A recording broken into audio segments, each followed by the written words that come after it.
Qala Rasulullah sallallahu alaihi wasallam, kun ka'annaka gharib aw 'abir sabil.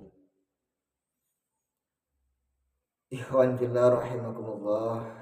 Rasulullah bersabda di dalam hadisnya, jadilah kalian di muka bumi ini seperti halnya orang yang asing yang tidak dikenal oleh siapapun, atau jadilah kalian berada di muka bumi ini hanya seolah-olah seseorang yang hanya melewat, seseorang yang hanya melintas. Hadis ini mengandung pengertian bahwasannya dunia jangan sampai dijadikan tujuan utama bagi kita sebagai seorang manusia yang Allah ciptakan dengan membawa keimanan dan ketakwaan. Hadis ini mengandung arti bahwa mencintai dunia itu sewajarnya saja. Bahkan kita hidup di dunia ini dilarang untuk terlalu mencintainya, terlalu mengejarnya sampai lupa akan bekal akhirat kelak. Kenapa?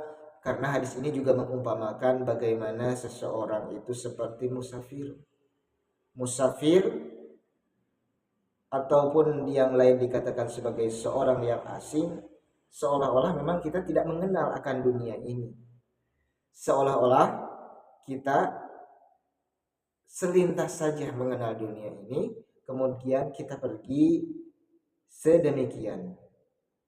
Oleh karenanya, perlu kita renungkan, perlu kita tadaburi bahwasanya banyak Al-Quran maupun Al-Hadis menjelaskan tentang bab yang berkenaan dengan bab juhud, bab wara'.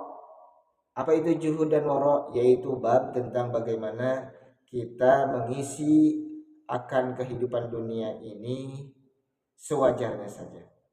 Namun sebaliknya, kita harus mengisi bekal-bekal keakhiratan dengan seserius mungkin, dengan seoptimal mungkin. Karena bekal akhirat ini juga di dalam kisah itu luar biasa. Kalau kita tidak ikhlas, kita tidak tawadu, kita tidak juhud, kita tidak wara', maka bisa jadi amal-amal yang selama ini dianggap oleh orang-orang kita beramal yang luar biasa, yang maha dahsyat, namun ternyata di akhirat pahala ganjaran amal kita minus, rugi. Kenapa? Karena di dalam amal itu ada penyakit yang dinamakan riya, as-sum'ah, ingin dilihat, ingin didengar, ingin dipuji, dan yang semisalnya. Banyak kisah-kisah di dalam hadis. Seorang sahabat ahli ilmu, ahli ibadah, mereka mengerjakan amal-amal yang super maha dahsyat, namun di akhirat ternyata tidak mendapatkan apa-apa, alias jom. Kenapa? Karena ternyata ketika mereka melaksanakannya di dunia, meskipun mereka levelnya sahabat, ternyata oleh Allah dianggap amalnya itu 0, kosong. Ada yang ahli membaca Al-Quran tetapi ingin disebut qari'ah. Ahli sedekah dermawan ingin disebut sebagai ahli sedekah, ahli dermawan. Ada yang ibadahnya luar biasa akan tetapi ingin dinilai oleh orang, dan itu pahalanya nanti di akhirat menjadi 0, bahkan minus. Naudzubillah. Kita berlindung kepada Allah untuk tetap menjadikan amal ibadah kita ini sebagai tambahan wasilah untuk kita masuk ke dalam surganya Allah Subhanahu wa taala dengan selamat dan tanpa hisab. Amin ya Allah ya rabbal alamin. Assalamualaikum warahmatullahi wabarakatuh.